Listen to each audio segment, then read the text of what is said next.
नमस्कार दोस्तों। पहले हम स्टार्ट करें, एक बात हम यहां क्लियर कर देते हैं। ह्यूरिस्टिक्स वर्ड बहुत इंपॉर्टेंट है और अपनी ये समरी शुरू करने से पहले इसका मतलब पता होना हमारे लिए जरूरी है। हालांकि बोलने में ये थोड़ा सा मुश्किल लगता है, पर इसका मतलब बहुत सिंपल है। ह्यूरिस्टिक्स वो रूल्स और मेंटल शॉर्टकट्स होते हैं जो लोग किसी इंफॉर्मेशन को ज्यादा एफिशिएंटली से प्रोसेस करने के लिए यूज करते हैं। जैसे कि कोई सेट ऑन ऑफ प्रेज्यूम्पशन जिससे सही ढंग से प्रेडिक्शन की जा सके। इस वीडियो का सबसे इंपॉर्टेंट आइडिया आप ड्रा कर पाएंगे वो फैक्ट है कि ह्यूमन ब्रेन दो मोड्स में काम करता है। पहला वाला है फास्ट, इंट्यूटिव मगर कभी कभी इरेशनल मोड, यानी जब हमारा ब्रेन बिना सोचे काम करता है, बस रिएक्ट कर देता है। दूसरी तरफ जो दूसरा वाला मोड है वो रैशनल, स्लो, कैलकुलेटिव और प्रूडेंट है। इसका पॉइंट यही है कि हम दोनों मोड्स में से एक मोड की तारीफ करें और दूसरे को प्रेज करें, बल्कि गोल ये है कि दोनों मोड्स के गुड और बैड साइड्स को समझा जाए। चलो पहले रैशनल साइड से शुरू करते हैं।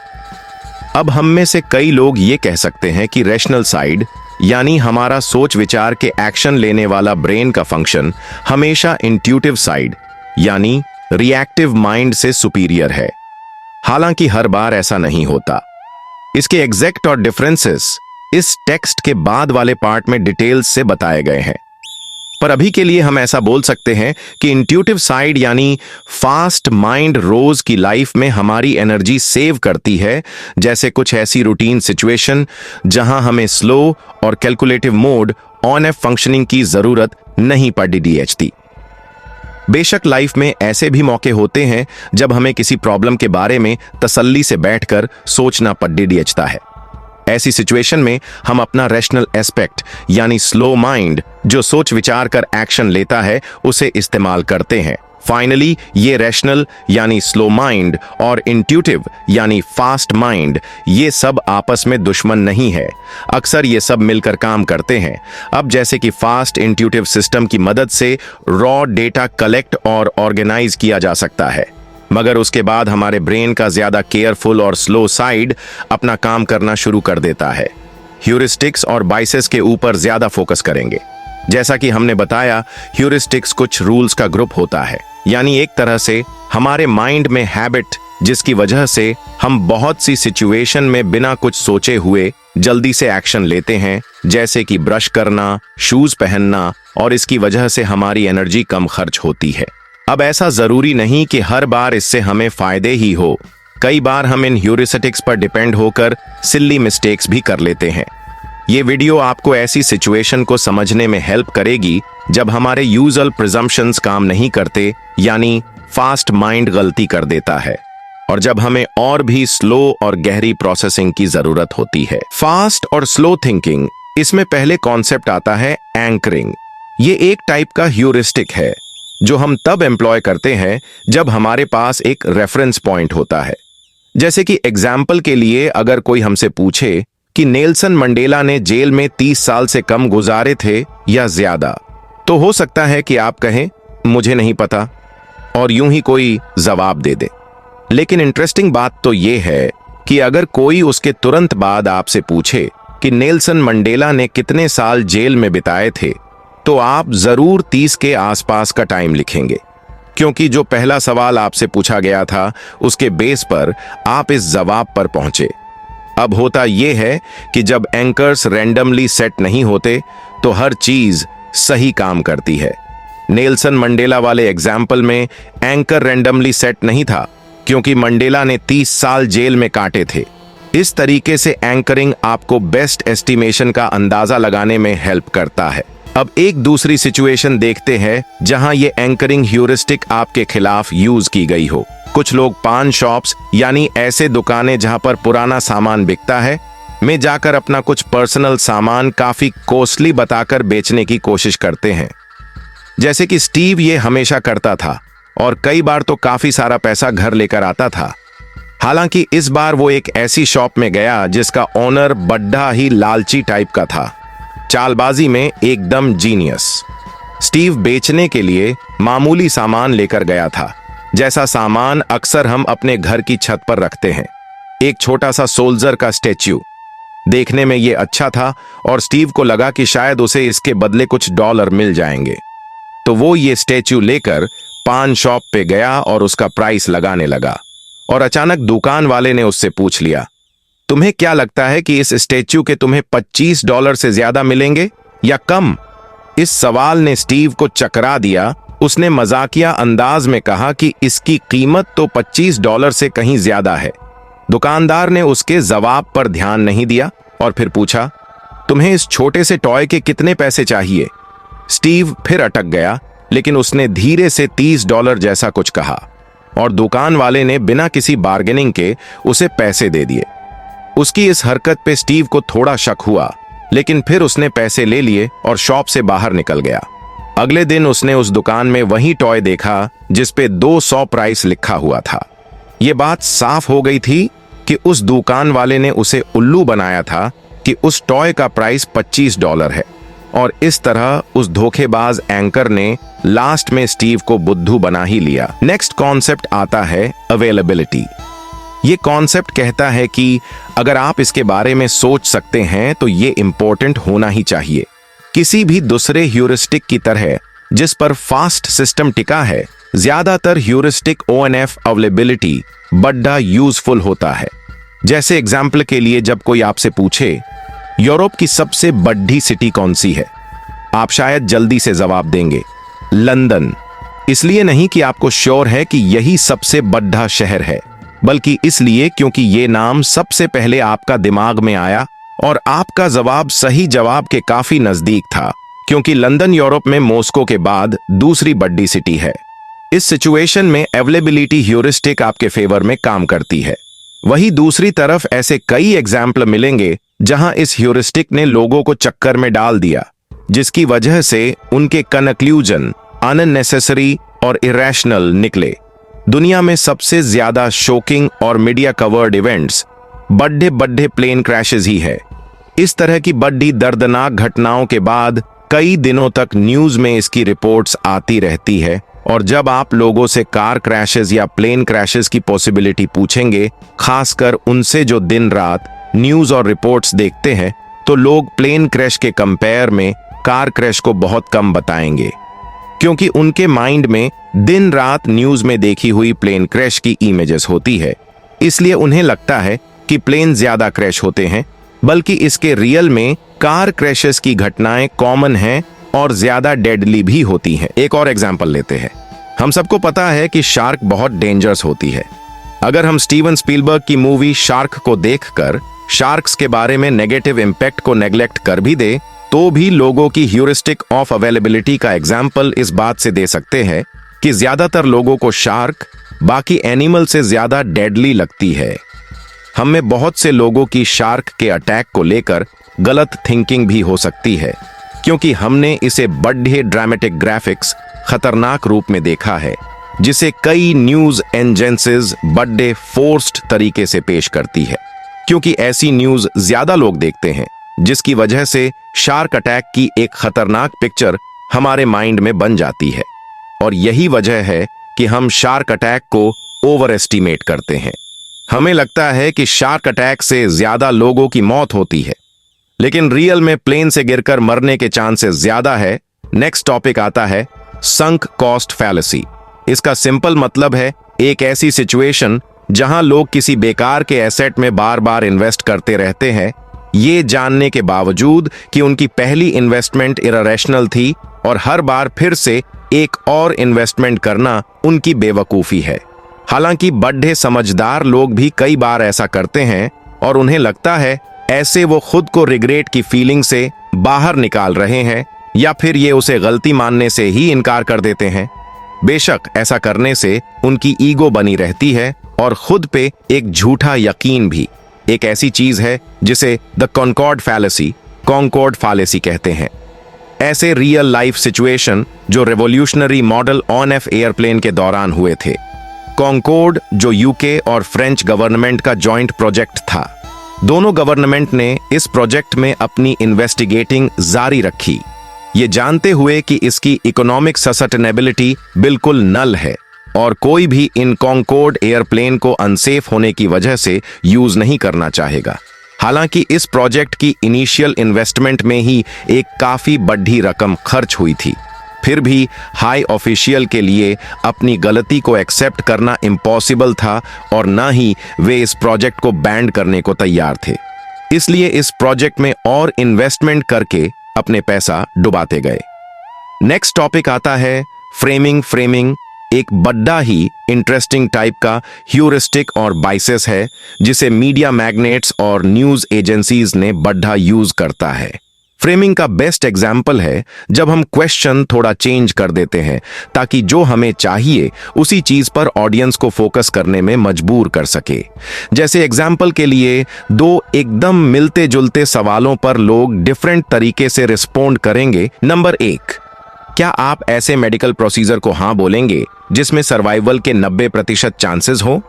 जब हम सेम क्वेश्चन को फर्स्ट तरीके से पूछते हैं तो हम सुनने वाले को इसके गुड साइड पर फोकस कराते हैं। नंबर 2, क्या आप ऐसे मेडिकल प्रोसीजर को हाँ बोलेंगे जिसमें डेथ होने के 10% चांसेस हो? इसीलिए जब हम लोगों से पूछते हैं कि क्या वो ऐसा ऑपरेशन चाहेंगे करेंगे जिसमें बचने के 90% चांसेस हो, तो ज्यादा लोग इस बात को एक्सेप्ट करेंगे। वही दूसरी तरफ दूसरे वाले क्वेश्चन में हम बैड साइड यानी मोर्टेलिटी रेट पर जोर देते हुए सवाल पूछ रहे हैं।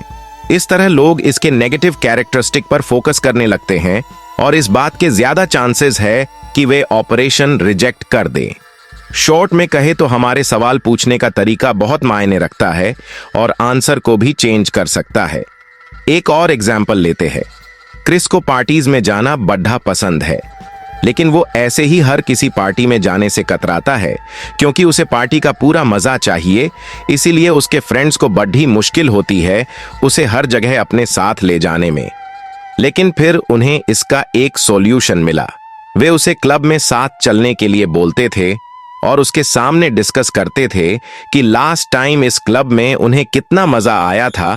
वे कभी भी क्रिस को उनके साथ हुए बैड एक्सपीरियंस नहीं बताते थे और क्रिस भी इससे काफी इंप्रेस होता था।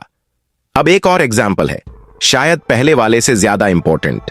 जिस तरह से हमें न्यूज दिखाई जाती है, ओबियस है कि उसका मकसद यही है कि हम पर उस न्यूज का पूरा इफेक्ट पड़े। अब जैसे कि किसी टाउन में कोई रेस्क्यू मिशन चलाया गया जो अच्छी तरह निपट गया।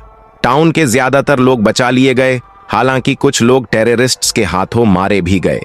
अब हमारे पास 2 तरीके हैं इस न्यूज को फैलाने के।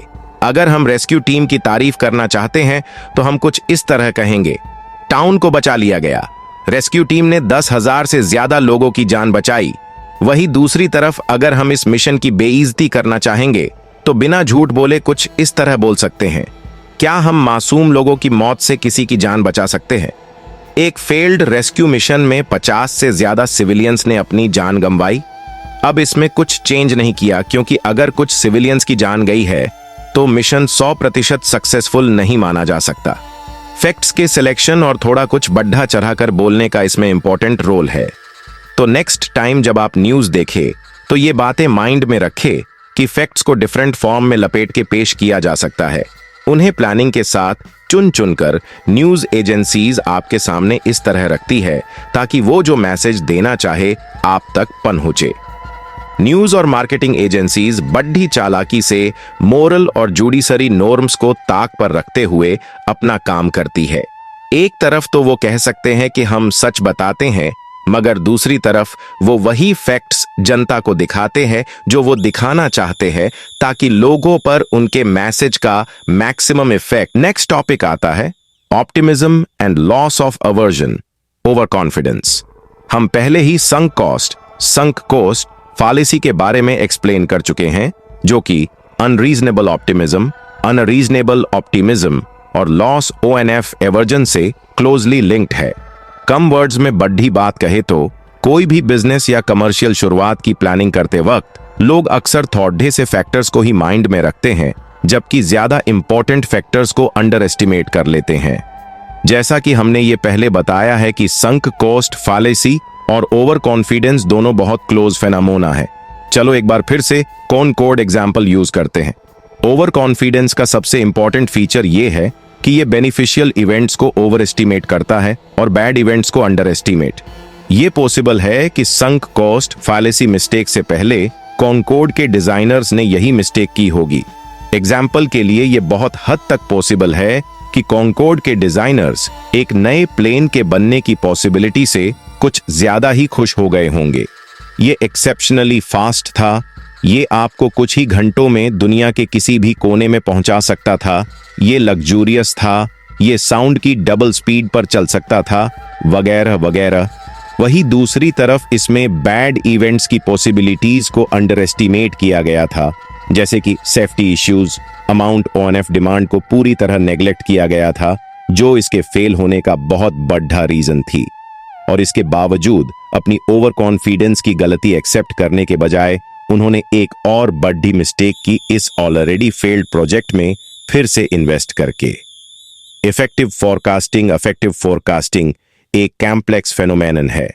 सिंपल तरीके से कहे तो ये तब होता है जब हम फीलिंग के बेस पे फ्यूचर के बारे में प्रेडिक्ट करते हैं। हालांकि ये प्रेडिक्शन करते वक्त हम कई तरह की मिस्टेक करते हैं और अब हम इनमें कुछ मिस्टेक मेंशन करेंगे। पहली मिस्टेक है इम्पैक्ट बायस वेकेशन की प्लानिंग करते टाइम। इसका बेस्ट एग्जाम्पल देखा जा सकता है। काम से ब्रेक लेकर एक वेल डिजर्व्ड वेकेशन पे जाने की कहुशी ही कुछ और होती है।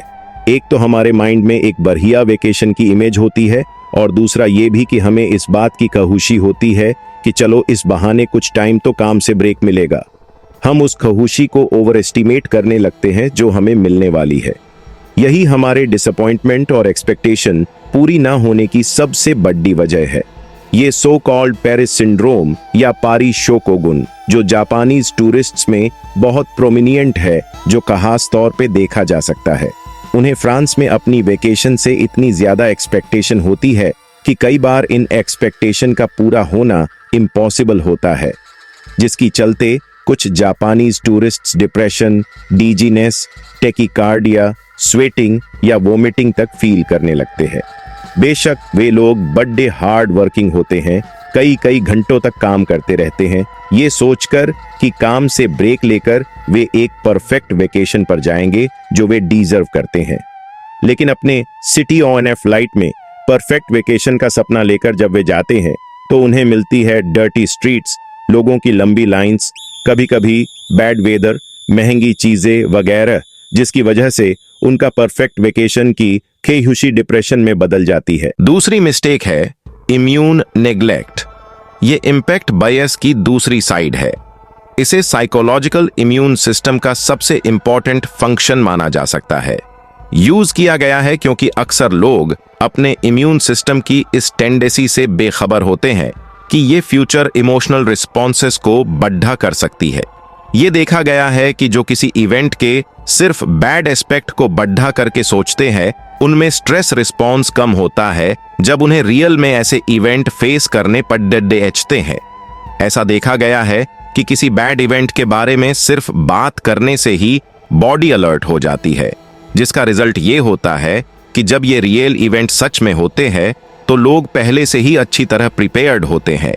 इसलिए जो जजमेंट एक्चुअली रॉन्ग होता है हमारे साइकोलॉजिकल इम्यून सिस्टम को अलर्ट कर देता है और कई बार हमें बहुत सारी प्रॉब्लम से भी बचा लेता है। हम अब एक ऐसी सिचुएशन के बारे में बात करेंगे जो अक्सर होती है, ताकि ये कॉम्प्लेक्स प्रोसेस इजीली समझ आए। हम सब जानते हैं कि अक्सर कुछ लोग डेंटिस्ट के पास जाने से डरते हैं। यहां तक कि डेंटिस्ट के क्लिनिक की स्मेल ही इन लोगों में डर पैदा कर देती है। उनके लिए डेंटिस्ट के पास जाना मौत से भी भयानक है। वे बुरे से बुरे सिचुएशन की इमेजिनेशन करते रहते हैं। क्या होगा अगर कुछ गलत हो गया तो? अगर मुझे कोई इन्फेक्शन हो गया तो? अगर डेंटिस्ट से कोई गलती हो जाए तो? उनकी ये अगर मगर की लिस्ट बहुत लंबी होती है। लेकिन अगर ये लोग हिम्मत जुटाकर डेंटिस्ट के पास अपनी प्रॉब्लम लेकर जाते हैं तो डेंटल प्रोसीजर के दौरान उन्हें फील होता है कि वे तो बेकार में ही इतना डर रहे थे, एक छोटी सी चीज पर ओवर रिएक्ट कर रहे थे। वो इसलिए क्योंकि उनकी एक्सपेक्टेशन के हिसाब से उनके साथ कुछ बुरा ही होना था, ये वो मानकर चल रहे थे। उनके साइकोलॉजिकल इम्यून सिस्टम ने उनकी बॉडी को किसी भी स्ट्रेसफुल इवेंट के लिए पहले की प्रिपेयर कर दिया था। फोकलिज्म एक और तरीका है जिसमें लोग फ्यूचर इवेंट प्रेडिक्ट करते वक्त मिस्टेक करते हैं। फोकलिज्म तब होता है जब कोई इंसान किसी इवेंट की स्पेसिफिक डिटेल पर इतना ज्यादा फोकस करता है कि ये डिटेल्स बाकी एस्पेक्ट के मुकाबले सबसे ज्यादा प्रोमिनेंट बन जाती है। ये ऐसी सिचुएशन में देखा जा सकता है जब लोग कंफ्यूज होते हैं कि कहां मूव किया जाए, कैलिफोर्निया या मिडवेस्ट। बहुत से लोग सिर्फ वेदर डिफरेंस पर ही फोकस करते हैं और एक बस इसी फैक्टर पर स्टिक रहते हैं, क्योंकि ये स्पेसिफिक डिटेल उनके फोकस का सेंटर है और बाकी जरूरी काम की बातें नेग्लेक्ट कर दी जाती है, जैसे कि चीजों की प्राइस या फिर quality on off life. Video कैसा लगा कमेंट करके जरूर बताएं।